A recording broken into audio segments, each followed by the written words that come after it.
ರಾಜ್ಯಾದ್ಯಂತ ನಾನಾ ಜಿಲ್ಲಾ ಕೇಂದ್ರಗಳಲ್ಲೂ ಕೂಡ ಪ್ರತಿಭಟನೆಗಳು ನಡೀತಾ ಇದೆ, ಆಕ್ರೋಶವನ್ನು ಹೊರಹಾಕ್ತಿದ್ದಾರೆ. ಮತ್ತೊಂದು ಕಡೆ ರಿಪಬ್ಲಿಕ್ ಕನ್ನಡಕ್ಕೆ ಎಕ್ಸ್ಕ್ಲೂಸಿವ್ ಆಗಿ ಸಿಎಂ ಕಾನೂನು ಸಲಹೆಗಾರರಾಗಿರುವಂಥ ಎಸ್ ಪೊನ್ನಣ್ಣ ಅವರು ಒಂದಷ್ಟು ವಿಚಾರವನ್ನು ತಿಳಿಸಿದ್ದಾರೆ. ನಮ್ಮ ಸಹೋದ್ಯೋಗಿ ಸ್ಮಿತಾ ರಂಗನಾಥ್ ಅವರು ನಡೆಸಿರುವಂಥ ಎಕ್ಸ್ಕ್ಲೂಸಿವ್ ಸಂದರ್ಶನದಲ್ಲಿ ಅವರೊಂದು ಹೇಳಿಕೆಯನ್ನು ಕೊಟ್ಟಿದ್ದಾರೆ. ಇವತ್ತು ಕರ್ನಾಟಕ, ನಾಳೆ ತೆಲಂಗಾಣದ ಸ್ಥಿತಿ ಕೂಡ ಇದೇ ರೀತಿಯಾಗಿ ಆಗುತ್ತೆ. ತರಾತುರಿಯಲ್ಲಿ ಇಂಥ ಒಂದು ನಿರ್ಧಾರವನ್ನ ಮಾಡಿದ್ದಾರೆ. ಇದನ್ನ ತಡೆಯೋದಕ್ಕೆ ಬೇಕಾಗಿರುವಂತ ಎಲ್ಲ ಪ್ರಿಪರೇಷನ್ ಅನ್ನ ಮಾಡಿಕೊಳ್ಳಲಾಗಿದೆ ಅಂತೇಳಿ ರಿಪಬ್ಲಿಕ್ ಕನ್ನಡಕ್ಕೆ ಎಸ್ ಪೊನ್ನಣ್ಣ ಅವರು ಎಕ್ಸ್ಕ್ಲೂಸಿವ್ ಆಗಿ ಹೇಳಿಕೆಯನ್ನ ಕೊಟ್ಟಿದ್ದಾರೆ. ನೋಡಿ, ಇವತ್ತು ಕರ್ನಾಟಕ, ನಾಳೆ ತೆಲಂಗಾಣ. ಅವ್ರು ಏನ್ ಹೇಳಿದ್ದಾರೆ ನೋಡ್ಕೊಂಬೋಣ ಬನ್ನಿ. ಯಾವುದೇ ಎರಡನೇ ಪ್ರಶ್ನೆನೇ ಇಲ್ಲ. ಹೈಕಮಾಂಡ್ಗೂ ಕೂಡ ಗೊತ್ತು. ಇವತ್ತು ರಾಜ್ಯಪಾಲರು ಕರ್ನಾಟಕದಲ್ಲಿ ಏನು ಮಾಡಿದ್ದಾರೆ, ನಾ ಭವಿಷ್ಯವಾಣಿ ಬರೆದು ಕೊಡ್ತೀನಿ ನಿಮಗೆ, ನಾಳೆ ತೆಲಂಗಾಣಲ್ಲಿ ಮಾಡ್ತಾರೆ. ಮುಂದಿನ ದಿವಸಗಳಲ್ಲಿ ಯಾವ್ಯಾವ ರಾಜ್ಯಗಳಲ್ಲಿ BJP ಹತ್ರ ಸರ್ಕಾರ ಇದೆ ಆ ರಾಜಭವನಗಳಲ್ಲಿ ಕೂಡ ಇದೇ ರೀತಿಯಾದಂಥ ರಾಜಕೀಯ ಚಟುವಟಿಕೆ ನಡೀತದೆ. ಇದನ್ನು ಎದುರಿಸ್ಬೇಕು ನಾವು. ಅದರಿಂದ ಹೈಕಮಾಂಡ್ಗೆ ಇದು ಗೊತ್ತಿಲ್ಲದೆ ಇರುವಂಥ ವಿಚಾರ ಅಲ್ಲ. ಹೈಕಮಾಂಡ್ ಕೂಡ ಗೊತ್ತಿದೆ ಏನಾಗ್ತಾಯಿದೆ ಅಂಥೇಳಿ. ಅದರಿಂದ ಈ ರಾಜಕೀಯ ವ್ಯವಸ್ಥೆಯನ್ನು ನಾವು ಹೋರಾಟದ ಮೂಲಕ ಎದುರಿಸ್ತೀವಿ. ಇದರಿಂದ ವಿಚಲಿತರಾಗೋದಾಗಲಿ ಯಾವುದೇ ರೀತಿ ಆತಂಕಕ್ಕೊಳಗಾಗುವಂಥ ಪ್ರಶ್ನೆ ಇಲ್ಲ. ಯಾವುದೇ ಎರಡನೇ ಪ್ರಶ್ನೆನೇ ಇಲ್ಲ. ಹೈಕಮಾಂಡ್ಗೂ ಕೂಡ ಗೊತ್ತು. ಇವತ್ತು ರಾಜ್ಯಪಾಲರು ಕರ್ನಾಟಕದಲ್ಲಿ ಏನು ಮಾಡಿದ್ದಾರೆ, ನಾ ಭವಿಷ್ಯವಾಣಿ ಬರೆದು ಕೊಡ್ತೀನಿ ನಿಮಗೆ, ನಾಳೆ ತೆಲಂಗಾಣಲ್ಲಿ ಮಾಡ್ತಾರೆ. ಮುಂದಿನ ದಿವಸಗಳಲ್ಲಿ ಯಾವ್ಯಾವ ರಾಜ್ಯಗಳಲ್ಲಿ BJP ಹತ್ರ ಸರ್ಕಾರ ಇದೆ ಆ ರಾಜಭವನಗಳಲ್ಲಿ ಕೂಡ ಇದೇ ರೀತಿಯಾದಂಥ ರಾಜಕೀಯ ಚಟುವಟಿಕೆ ನಡೀತದೆ. ಇದನ್ನು ಎದುರಿಸ್ಬೇಕು ನಾವು. ಅದರಿಂದ ಹೈಕಮಾಂಡ್ಗೆ ಇದು ಗೊತ್ತಿಲ್ಲದೆ ಇರುವಂಥ ವಿಚಾರ ಅಲ್ಲ. ಹೈಕಮಾಂಡ್ ಕೂಡ ಗೊತ್ತಿದೆ ಏನಾಗ್ತಾಯಿದೆ ಅಂಥೇಳಿ. ಅದರಿಂದ ಈ ರಾಜಕೀಯ ವ್ಯವಸ್ಥೆಯನ್ನು ನಾವು ಹೋರಾಟದ ಮೂಲಕ ಎದುರಿಸ್ತೀವಿ. ಇದರಿಂದ ವಿಚಲಿತರಾಗೋದಾಗಲಿ ಯಾವುದೇ ರೀತಿ ಆತಂಕಕ್ಕೊಳಗಾಗುವಂಥ ಪ್ರಶ್ನೆ ಇಲ್ಲ. ಯಾವುದೇ ಎರಡನೇ ಪ್ರಶ್ನೆನೇ ಇಲ್ಲ. ನಿಯಂತ್ರಣ ಕಾಯ್ದೆ 17A ಅಡಿಯಲ್ಲಿ ಮಾತ್ರ ಪ್ರಾಸಿಕ್ಯೂಷನ್ಗೆ ಅನುಮತಿಯನ್ನು ಕೊಟ್ಟಿರ್ತಕ್ಕಂಥದ್ದು. ಇದು ಕೇವಲ ತನಿಖೆಗೆ ಮಾತ್ರ ಸೀಮಿತ. ಒಂದು ವೇಳೆ ಇದರಲ್ಲಿ ಪ್ರಕರಣದಲ್ಲಿ FIR ದಾಖಲಿಸಿ ತನಿಖೆಯನ್ನು ಮುಗಿಸಿ ನಂತರ ಚಾರ್ಜ್ ಶೀಟ್ ಸಲ್ಲಿಸಬೇಕಾದ್ರೆ ಮತ್ತೊಮ್ಮೆ ರಾಜ್ಯಪಾಲರ ಒಂದು ಪ್ರಾಸಿಕ್ಯೂಷನ್ ಅನುಮತಿ ಅವಶ್ಯಕ ಆಗುತ್ತೆ. ಅದು ಸೆಕ್ಷನ್ 19 ಅಡಿಯಲ್ಲಿ ಅನುಮತಿಯನ್ನು ಕೊಡಬೇಕು. ಆದರೆ ಇಲ್ಲಿ 17Aಗೆ ಮಾತ್ರ ಪರ್ಮಿಷನ್ ಕೊಟ್ಟಿರೋದ್ರಿಂದ ನ್ಯಾಯಾಲಯವು ಕೂಡ ಒಂದು ಸೂಚನೆಯನ್ನು ಕೊಡ್ಬೋದು. ಇಲ್ಲಿ ಏನು ಬರೀ ಪ್ರಿಲಿಮಿನರಿ ಎನ್ಕ್ವೈರಿ ಮಾಡ್ಲಿಕ್ಕೆ ಅಷ್ಟೇ ಇದು ಅನುಮತಿಯನ್ನು ಕೊಟ್ಟಿರ್ತಕ್ಕಂಥದ್ದು. ಎನ್ಕ್ವೈರಿ ಆಗೋದ್ರಲ್ಲಿ ತಪ್ಪೇಲಿಲ್ಲ ಅನ್ನೋ ಒಂದು ನಿಲುವನ್ನು ನ್ಯಾಯಾಲಯ ತಳೆದಿದ್ದೇ ಆದರೆ ಇದನ್ನು ಪ್ರಶ್ನಿಸಿ ಸುಪ್ರೀಂ ಕೋರ್ಟ್ಗೆ ಹೋಗಬೇಕಾದಂಥ ಅನಿವಾರ್ಯತೆ CM ಮತ್ತು ರಾಜ್ಯ ಸರ್ಕಾರದ ಪರ ವಕೀಲರುಗಳು ಏನಿದ್ದಾರೆ ಅವ್ರ ಮುಂದೆ ಬರುವಂಥದ್ದು. ಇದಕ್ಕೆ ಎಲ್ಲ ರೀತಿಯ ಸಿದ್ಧತೆಗಳನ್ನು ಮಾಡಿಕೊಳ್ಳಲಾಗಿದೆ. ಒಂದು ವೇಳೆ ನ್ಯಾಯಾಲಯ ತಿರಸ್ಕರಿಸಿದರೆ ಯಾವ ರೀತಿ ವಿಭಾಗೀಯ ಪೀಠಕ್ಕೆ ಹೋಗಬೇಕಾ ಅಥವಾ ನೇರವಾಗಿ ಸುಪ್ರೀಂ ಕೋರ್ಟನ್ನು ಅಪ್ರೋಚ್ ಆಗಬೇಕಾ, ಇದಕ್ಕೆ ಬೇಕಾದಂಥ ಎಲ್ಲ ಸಿದ್ಧತೆಗಳು ಸರ್ಕಾರದ ಪರ ವಕೀಲರಿಂದ ಆಗಿದೆ ಅನ್ನೋ ಮಾಹಿತಿ ಸದ್ಯಕ್ಕೆ ಸಿಗ್ತಾ ಇರ್ತಕ್ಕಂಥದ್ದು. Nagendra. Okay, thank you Nagaraj ನಿಮ್ಮೆಲ್ಲ ಮಾಹಿತಿಗಾಗಿ. ನೋಡಿ, ಒಂದು ಕಡೆ ಪ್ರಾಸಿಕ್ಯೂಷನ್ ಫೈಟ್ ಶುರುವಾಗಿದೆ. ಕಾನೂನಾತ್ಮಕವಾದಂಥ ಸಮರ ಕೂಡ ಈಗ ತಾರಕಕ್ಕೇರ್ತಾ ಇದೆ. ಇದರ ನಡುವೆ ರಾಜ್ಯಾದ್ಯಂತ ರಾಜ್ಯಪಾಲರು ಕೊಟ್ಟಿರುವಂಥ ಈ ಒಂದು ಅನುಮತಿಯ ವಿರುದ್ಧವಾಗಿ ಆಕ್ರೋಶವನ್ನು ಹೊರಹಾಕಲಾಗ್ತಾ ಇದೆ. ಎಲ್ಲ ಜಿಲ್ಲಾ ಕೇಂದ್ರಗಳಲ್ಲೂ ಕೂಡ ಪ್ರತಿಭಟನೆ ನಡೀಬೇಕು ಅಂತೇಳಿ ಸೂಚನೆ ಕೊಟ್ಟಿದ್ದಾರೆ KPCC ಅಧ್ಯಕ್ಷರು ಆಗಿರುವಂಥ DK ಶಿವಕುಮಾರ್ ಅವರು. ಈಗ ಇದೇ ಕಾರಣಕ್ಕಾಗಿ ಗೆಹ್ಲೋಟ್ ಅವರ ವಿರುದ್ಧ ಹಸ್ತಪಡೆ ಕದನಕ್ಕಿಳಿದಿದೆ. ಬೆಂಗಳೂರಲ್ಲಿ DCM DK ಶಿವಕುಮಾರ್ ಅವರ ನೇತೃತ್ವದಲ್ಲಿ ಪ್ರತಿಭಟನೆ ನಡೀತಾ ಇದೆ. ಫ್ರೀಡಂ ಪಾರ್ಕ್ನಲ್ಲಿ ನಡೀತಾ ಇರುವಂತಹ ಪ್ರತಿಭಟನೆ ಇದು. ಮೈಸೂರು, ವಿಜಯಪುರದಲ್ಲೂ ಕೂಡ ಕಾಂಗ್ರೆಸ್ ಪಾಳ್ಯದ ಆಕ್ರೋಶ ಭುಗಿಲೇಳ್ತಾ ಇದೆ.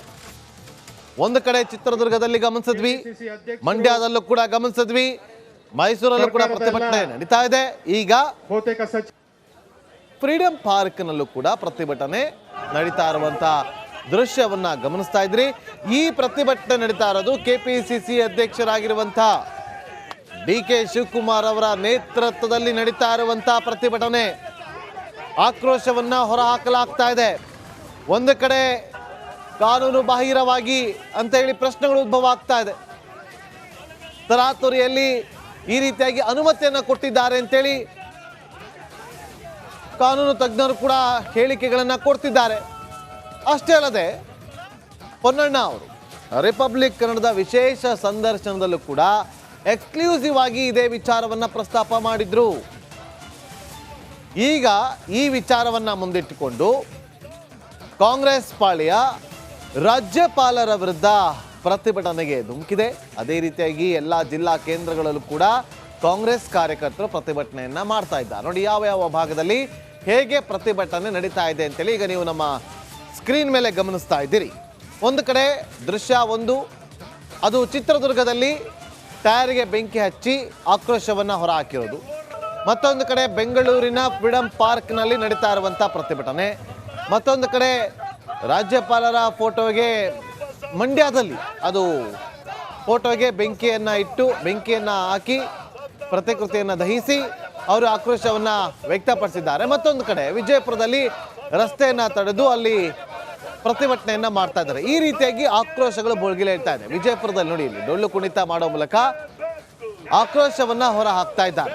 ನೋಡಿ, ಮಂಡ್ಯದಲ್ಲಿ KR ಪೇಟೆಯಿಂದ ಚಾಮರಾಜನಗರಕ್ಕೆ ಹೋಗುವಂಥ ರಸ್ತೆ ಏನಿದೆಯಲ್ಲ ಅದನ್ನ ಹೆದ್ದಾರಿನ ತಡೆದು ಪ್ರತಿಭಟನೆಯನ್ನ ಮಾಡ್ತಾ ಇದ್ದಾರೆ. ಮತ್ತೊಂದು ಕಡೆ ಫ್ರೀಡಂ ಪಾರ್ಕ್ನಲ್ಲಿ DK ಶಿವಕುಮಾರ್ ಅವರ ನೇತೃತ್ವದಲ್ಲಿ ಈಗ ಪ್ರತಿಭಟನೆ ಆರಂಭ ಆಗಿದೆ.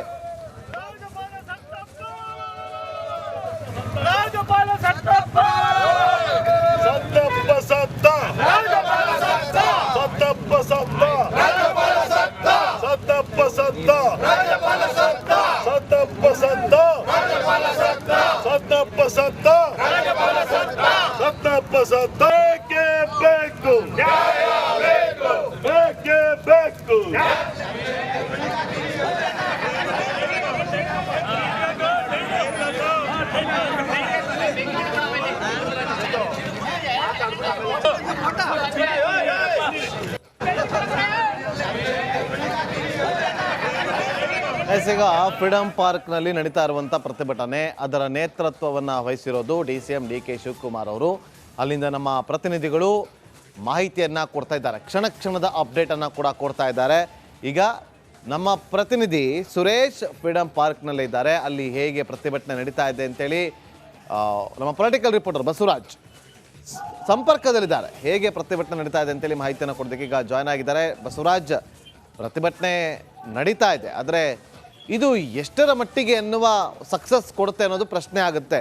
ಬಸವರಾಜ್, ಖಂಡಿತ ನಾಗೇಂದ್ರ ಬಾಬು, ಸಕ್ಸಸ್ ಪ್ರಶ್ನೆ ಎದ್ದೇ ಹೇಳುತ್ತೆ. ಯಾಕಂದ್ರೆ ಪ್ರತಿಭಟನೆಗಳನ್ನ ಪಕ್ಷದ ವತಿಯಿಂದ ಮತ್ತು ರಾಜಕೀಯ ಕಾರಣಕ್ಕಾಗಿ ಮಾಡಲೇಬೇಕಾಗುತ್ತೆ. ಆ ಕಾರಣಕ್ಕಾಗಿ ಈ ಒಂದು ಪ್ರತಿಭಟನೆ ಈಗಾಗಲೇ ಕಾಂಗ್ರೆಸ್ ಹಮ್ಮಿಕೊಂಡಿದೆ. ಈಗಷ್ಟೇ ಆರಂಭ ಆಗೋ ಹಂತದಲ್ಲಿ ಇದೆ. ಈಗ ಕಾರ್ಯಕರ್ತರು ಆಗಮಿಸ್ತಾ ಇದ್ದಾರೆ, ರಾಜಕೀಯ ಮುಖಂಡರು ಕೂಡ ಆಗಮಿಸ್ತಾ ಇದ್ದಾರೆ. ಜೊತೆಗೆ DCM DK ಶಿವಕುಮಾರ್ ಮತ್ತು KPCC ಅಧ್ಯಕ್ಷರು ಕೂಡ ಆಗಿರೋದ್ರಿಂದ ಅವರು ಇವರ ನೇತೃತ್ವವನ್ನು ವಹಿಸ್ಕೊಳ್ತಾ ಇದ್ದಾರೆ. ಒಂದು ಬೃಹತ್ ಮಟ್ಟದ ಪ್ರತಿಭಟನೆಯನ್ನ ರಾಜ್ಯಪಾಲರ ನಡೆ ವಿರುದ್ಧ ಮಾಡ್ತಾ ಇರ್ತಕ್ಕಂಥದ್ದು. ಜೊತೆಗೆ ಬಸವರಾಜ್, ಮತ್ತೆ ನಿಮ್ಮನ್ನ ಸಂಪರ್ಕ ಮಾಡ್ತೀವಿ. ಥ್ಯಾಂಕ್ ಯು ನಿಮ್ಮೆಲ್ಲ ಮಾಹಿತಿಗಾಗಿ. ನೋಡಿ, ಅಲ್ಲಿ ತುಂಬಾ ಜನ ಸೇರಿದ್ದಾರೆ ಫ್ರೀಡಂ ಪಾರ್ಕ್ನಲ್ಲಿ, ಹೆಚ್ಚಿನ ಸಂಖ್ಯೆಯಲ್ಲಿ ಸೇರಿದ್ದಾರೆ. ಪ್ರತಿಭಟನೆ ಕೂಡ ಬಹುತೇಕ ಸಚಿವರು ನಡೀತಾ ಇದೆ. ಶಾಸಕರು, ಸಂಸದರು, ಎಲ್ಲ ಮುಖಂಡರು ಕೂಡ